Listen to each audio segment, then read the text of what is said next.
Hey guys, Tech with a video for you guys. In today's video, I'm going to show you how to fix your iPhone if the wireless charging is not working on your iPhone. Now, there's multiple reasons why the wireless charging may not be working on your iPhone, and it could be easily fixed with one of these troubleshooting steps. So let's talk about it. So when it comes to wireless charging, first thing you want to check is the compatibility of your iPhone. So iPhone 8 and above will have wireless charging, and iPhone SE second generation and above will have wireless charging. Anything older than that, unfortunately, it does not have wireless charging capability. The other thing when it comes to wireless charging is your charge pad that you have. It has to be QI enabled charge pad. There are some charge pad out there that don't have that or for different devices and not necessarily for your iPhone itself. So that's another thing you want to make sure it's QI enabled charge pad as well. Now, after you have done that, another thing to do is sometimes it might not be actually your phone that's the issue. It may be a charge pad itself. You want to make sure that it's cleared and clean. There's no anything blocking it. Sometimes dust and stuff get in the way and it could be impacting the charge itself. So clean your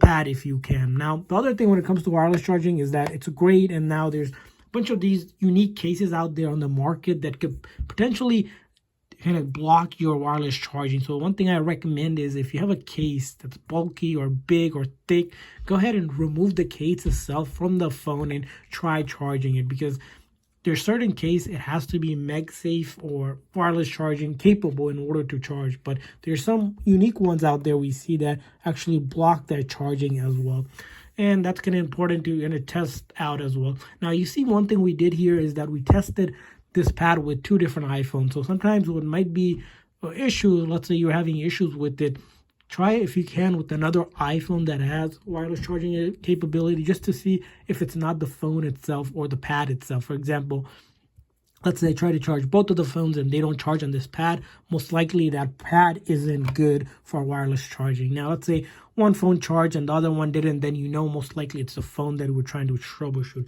Again, a cool troubleshooting steps, but something you want to do. The other thing when it comes to wireless charging pads are that for iPhone, it has to be right in the middle, right around the center piece here. And the reason why is that because the wireless charging technology resides right around there. There's just a circle right there. So if it's down here, up, or it's not properly sit correctly, for example, if you have it in a way that it's like moved to the side or somewhere, it's not going to charge. So you want to make sure that it could be as center as possible, depending on which model you have. I would recommend as center as possible in testing that out.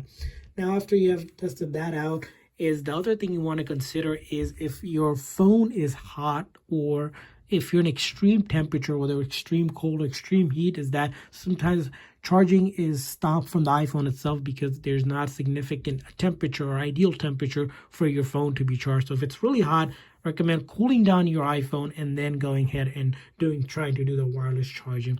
Now, after you have done that, and let's say the wireless charging simply doesn't work, it's not the case, it's not the pad itself, the phone itself is the issue. The other thing you want to do with your phone is giving a quick force restart. So in order to do a force restart on your iPhone, it's going to be really simple. You're going to do volume up, volume down, and then hold the side button just like I'm doing right now. So again, volume up, press and release, volume down, press and release, and then finally hold the side button on your right hand side. It's going to say slide to power off. We're just going to keep it pressed until we see the Apple logo reappear, and then we'll let go of the button when we see the Apple logo. And what we haven't necessarily done is shut down the phone completely and then having the code reload or the software reload. So if there was any software related issue that's impacting wireless charging, it will resolve that issue for you. And once you're back in, all of your data will be there. This method will not delete any of your personal data, photos, videos, apps, anything. It's just a nice way to reload the code and give the phone any issue that it has, resolve those issues for you. Now, after you have done that and you're still having issues, the next thing you want to do, of course, with your phone is make sure it's up to date with the latest version of the iOS. So in order to do that, go into your settings, general software update, and look to see if there's an update available. If there is an update available, I recommend updating it by clicking on that download and install. The reason why you want to do that is that sometimes previous update might cause the issue with some functionality on your phone, such as wireless charging. So it's best to recommend it that you update your phone to the latest version. Finally, if none of these methods work, the next and the very last thing you can do, which is going to be backing up your iPhone either through your iCloud backup or iTunes and doing a factory reset, which is another video, which will leave a link in the description section, since it does take quite a bit of steps in order to do that. And lastly, after you have done everything, even a backup and factory reset, it doesn't work, most likely there is a functionality, actually hardware issue with your iPhone's wireless charging. In that case, you need to take it to Apple Store or authorize a retailer that can do or take a look at it for a proper diagnostic. So I hope this video was helpful. If so, please make sure to like and subscribe button. Thanks for watching, guys. See you guys next time.